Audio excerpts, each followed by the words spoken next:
आज हम लोग प्रश्नावली 1.3 में उसका जो चौथा प्रश्न है उसको करेंगे। और चौथा प्रश्न है 0.9999 को P बटा क्यू के रूप में व्यक्त कीजिए। जैसा कि हमने इसके पहले जो दूसरा प्रश्न था उसमें भी P बटे क्यू के रूप में बदलने के लिए बताए थे।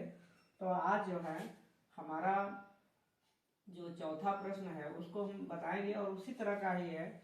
तो यहाँ पे हम लोग मान लेंगे कि माना x बराबर 0.9999 इस तरह से बार बार, और हम लोग 10 का इसमें गुणा कर देते, लिखेंगे दोनों तरफ 10 से गुणा करने पर, 10 से हम लोग गुणा करेंगे दोनों तरफ, तो इधर तो हो जाएगा 10x, यहाँ क्या हो जाएगा 10x, और यहाँ पे दशमलव हट करके एक अंक यहाँ पे आ जाएगा 9.999। इधर के 9 को हम चाहे जितना 9 लिखें, इससे कोई दिक्कत नहीं है, तो बार बार है। आप देखिए ध्यान दीजिए, इधर वाले को हम लोग दो भागों में तोड़ सकते हैं, 9.09999 इस तरह से तोड़ सकते हैं, और यही हमारा किसके बराबर हो जाएगा x के।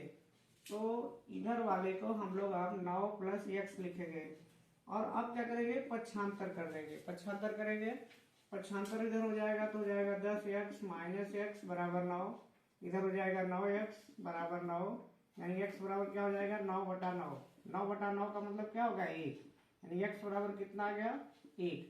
तो जो हमारा 0.999 है, अगर इसको हम p बटा क्यू के रूप में बदलते हैं तो 1 आता है। 1 का मतलब कि 0.9999 का मतलब है कि लगभग 1 के बराबर है, इसीलिए इसका p बटा क्यू क्या आ रहा है 1 आ रहा है।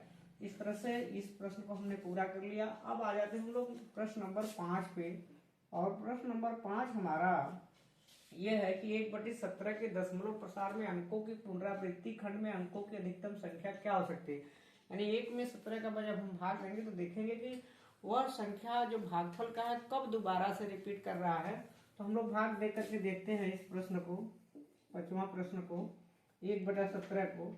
इसका मतलब हम लोग 1 में क्या करेंगे 17 से भाग देंगे, तो देखिए भाग नहीं जाएगा तो 0 दशमलव रख के एक 0 बढ़ा लेंगे, और अभी भी भाग नहीं जा रहा तो 0 रख करके 0 बढ़ाएंगे, और 17 पचे कितना हो गया 85।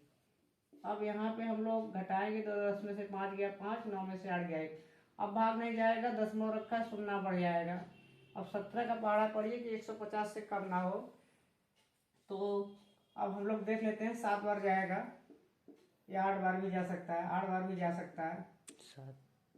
तो देख लेते हैं 8 7 56, 8 एकम 8 5 13, यानी कितनी बार जाएगा 8 बार। यहाँ पे हो गया 136। अब हम लोग घटाएंगे तो 10 में से 6 गया 4, यहाँ हो जाए 4, 4 में से 3 गया 1, कट जाएगा। अब देखिए यहाँ पे फिर हम लोग 0 बढ़ा लेंगे, और फिर हमारा भाग वही 8 बार ही चला जाएगा, तो 8 बार ले जाएंगे, फिर 136 होगा, और घटाएंगे तो 4 आ जाएगा, ये कट जाएगा। अब दशमलव बढ़ा तो 0 बढ़ा लेंगे, अपने आप 0 बढ़ जाएगा।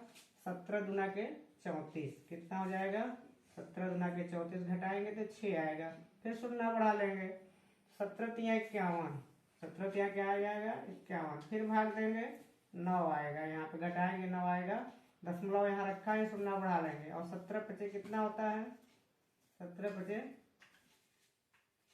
85, 17 पचे कितना आ जाएगा 85। फिर हम लोग घटाएंगे यहाँ पे तो 10 में से 5 जाएगा 5 हो जाएगा, अब 0 बढ़ा लेंगे, तो 0 बढ़ाएंगे तो फिर 17 तिया 51 ज़्यादा हो जाएगा, 17 दूना के 34 कितना आ जाएगा 17 दूना के 34, 10 में से 6 जाएगा 4, और यहाँ पे 4 बचेगा, 4 में से 3 जाएगा 1। अब क्या है कि फिर दशमलव रखा ही है वहाँ पे, तो 0 बढ़ा लेंगे, देखिए कितनी बार जाएगा। अब हमारा 9 बार चल जाएगा इस बार, तो 9 बार ले जाएंगे, तो 17 9 कितना हो जाता है 153, और फिर भाग यहाँ से घटाएंगे तो 10 में से 3 जाएगा 7, ये कट जाएगा, 0 बढ़ा लेंगे, कितनी बार जाएगा 17 चौक का 68, 68 हो जाएगा, फिर घटाएंगे 2 आएगा, 0 बढ़ा लेंगे, 17 एकम कितना हो जाएगा 17, फिर घटाएंगे 0 बढ़ा लेंगे 30 हो जाएगा, फिर एक बार जाएगा 17 एकम 17, फिर यहाँ कितना बचेगा 13 हो जाएगा, 10 में 7 गया 3, 2 में से 1 गया 1। अब इस भाग को हम फिर यहाँ पे कर देते हैं, इसको थोड़ा सा मिटा लेते हैं, भाग थोड़ा सा बड़ा हो रहा है, इस भागफल को हम लोग यहाँ से ले लेते हैं, 13 से यहाँ पे कर लेते हैं, अपने से 13 से यहाँ कर लेते हैं, एक शून्य बढ़ा लेते हैं, तो शून्य बढ़ा लेंगे। अब देखिए फिर कितनी बार जाएगा, 8 बार में हमारा 136 जा रहा है, इसका मतलब 7 बार जाएगा, तो 7 बार ले जाएंगे। 7 सत्ते 49, हासिल लगा 4, 7 एकम 7 4 11। फिर घटा दीजिए, यहाँ पे एक आएगा, 2 में से एक जाएगा, एक दशमलव है, शून्य बढ़ा लीजिए। अब देखिए 7 बार में 119 है तो 6 बार जाएगा, 17 छः का 102 होगा। और फिर घटाएंगे, 10 में से 2 जाएगा 8, यहाँ शून्य हो जाएगा, दशमलव रखा है तो अपने आप शून्य बढ़ा लेंगे। फिर उसके बाद कितनी बार जाएगा, 17 चौका 68, 4 बार ले जाएंगे, 17 चौका 68। फिर घटाएंगे तो 10 में से 8 गया 2, यहाँ बचेगा 7 में से 6 गया 1, फिर शून्य बढ़ा लेंगे। कितनी बार जाएगा, अब हमारा 7 बार जाएगा, 7 सत्ते 49, 7 एकम 7 4 11।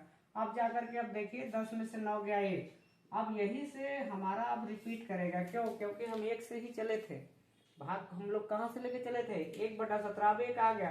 अब देखिए रिपीट करेगा, क्यों, क्योंकि यहाँ पे हम लोग शून्य बढ़ाएंगे, भाग नहीं जाएगा तो फिर शून्य रखेंगे, और दशमलव रखा है इसलिए 1 शून्य और बढ़ा लेंगे, और भागफल में वहाँ शून्य रख लेंगे। और वही अब देखिए अब रिपीट करेगा, 17 पचे 85, फिर यहाँ घटा देंगे, 15 आएगा, फिर शून्य बढ़ा लेंगे। देखिए अब यही से रिपीट करने लगा, फिर 8 हो गया, फिर उसके बाद 17 बटा 136, भाग अब वही रिपीट करेगा, यहाँ घटाएंगे 14 आ जाएगा, शून्य बढ़ाएंगे। फिर उसके बाद हाँ एक चीज है, यहाँ पे 14 आएगा, शून्य हो जाएगा, तो अच्छा 17 पचे 85 हम लोग यहाँ घटाए हैं, तो 100 में से 85 150 आया, ठीक है, यहाँ भी 150 आया, 136 घटाया तो 140 आ गया, ठीक है। अब हम लोग करेंगे क्या, देखिए यहाँ पे घटाने में 150 से 136 घटा रहे हैं तो 140 आ रहा है। हाँ अब हम इसके बाद जाएंगे, कितनी बार जाएंगे, फिर 8 बार जाएंगे, 8 बार जाएंगे तो फिर 136 आएगा, यहाँ पे फिर घटाएंगे तो क्या आएगा, 4 आ जाएगा, फिर यहाँ शून्य बढ़ा दिए, देखिए फिर 40 आ गया यहाँ पे, फिर 17 दूना 34। इसका मतलब अब हम लोग जान गए कि अब जो है ये रिपीट करता जाएगा, क्या करेगा, रिपीट करता जाएगा, यानी अंकों को दोहराता जाएगा। जब दोहराता जाएगा तो उसके आगे अब करने की आवश्यकता नहीं, हमें बताना क्या था कि 1/17 के दशमलव प्रसार में अंकों की पुनरावृत्ति खंड में अंकों की अधिकतम संख्या कितनी हो सकती है, तो हम लोग गिनेंगे कि जहां पर पुनरावृत्ति हो रही तो कितने अंकों को हम लोग उसके बाद दोहरा रहा है, तो गिनेंगे 1 2 3 4 5 6 7 8 9 10 11 12 13 14 15 16। जैसे ही 16 आया उसके बाद देखिए 0 5 8 2 ये सब अंक फिर आने, इसका मतलब कि 16 अंकों के बाद जो है अंकों की पुनरावृत्ति हुई है, तो यहाँ लिखेंगे 16 अंकों के बाद। अंकों की पुनरावृत्ति कितने अंकों के बाद हो रही है, 16 अंकों के बाद, 16 अंकों के बाद पूछा है कि अधिकतम संख्या कितनी हो सकती है, तो 16 अंकों के बाद, यानी अधिकतम संख्या कितनी होगी, 16, अधिकतम संख्या बराबर 16। पूछा कितनी हो सकती है, तो हम बताएंगे कि अधिकतम संख्या कितनी हो सकती है, 16। क्यों, क्योंकि 16 के बाद क्या कर रहा है, प्रश्न का जो हमारा भागफल है वो दोबारा पुनरावृत्ति कर रहा है, यानी अधिकतम अंकों की संख्या कितनी होगी, 16। इस तरह से हम लोग जो है प्रश्न नंबर 4 और 5 को हल कर लिए, और इसके आगे का जो भी प्रश्न है अब हम लोग अगले पाठ में हल करेंगे।